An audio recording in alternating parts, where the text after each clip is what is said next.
Chapter number 11 of the companies act 2013 बात करता है appointment and qualification of directors की, जिसमें सेक्शन नंबर 149 से लेके 172 तक होते हैं।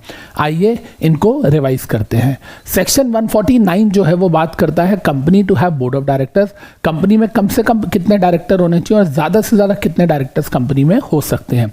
जबकि 150 बात करता है manner for the selection of independent director.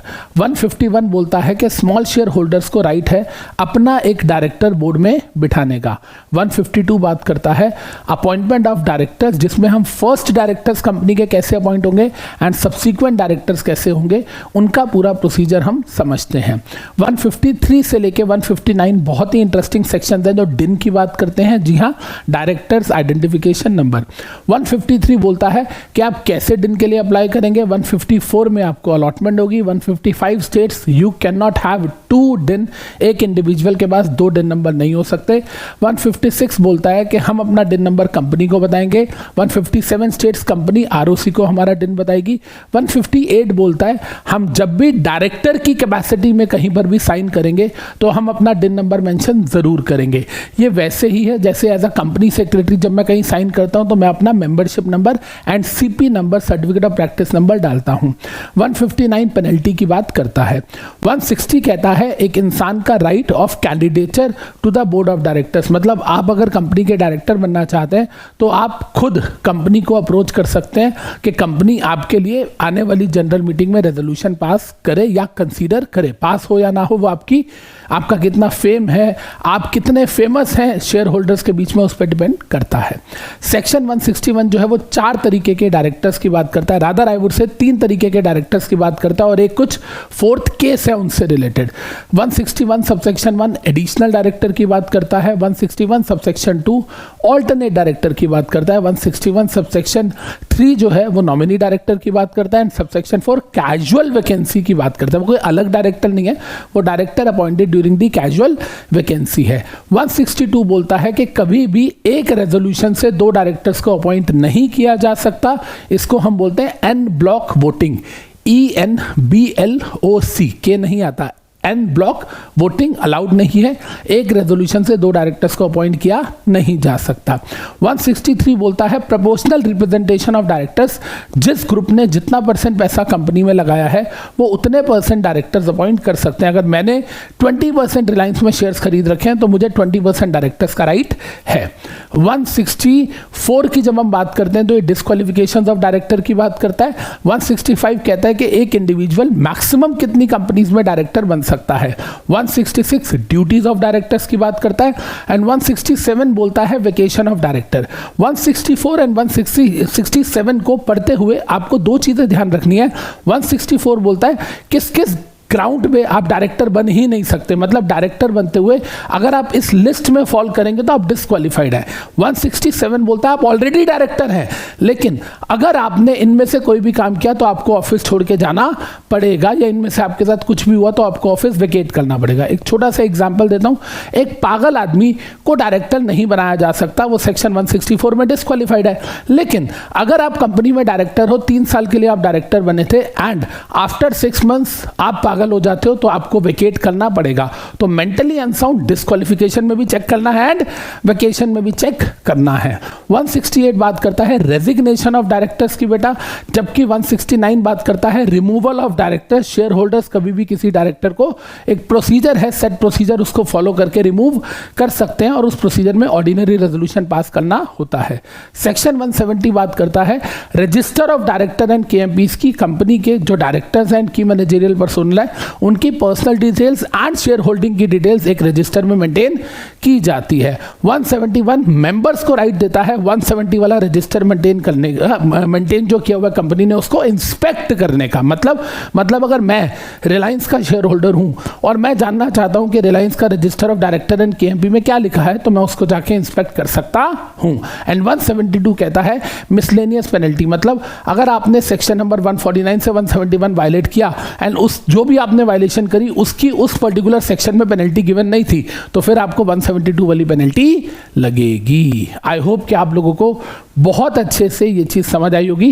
And next video आप कौन से सेक्शंस की लिस्ट पे जाते हैं कमेंट करके जरूर बताइएगा। All the best. Companies act 2013 का चैप्टर नंबर 12 जिसका नाम है meeting of board and its powers, वैसे तो वो सेक्शन 173 से लेके सेक्शन नंबर 195 तक की बात करता है, लेकिन सेक्शन 194 एंड 195 लॉ मेकर ने ओमिट कर दिए हैं, तो इफेक्टिवली सेक्शन नंबर 173 से लेके 193 आज की डेट में एग्जिस्ट करते हैं। आइए हम इनकी लिस्ट को रिवाइज करते हैं।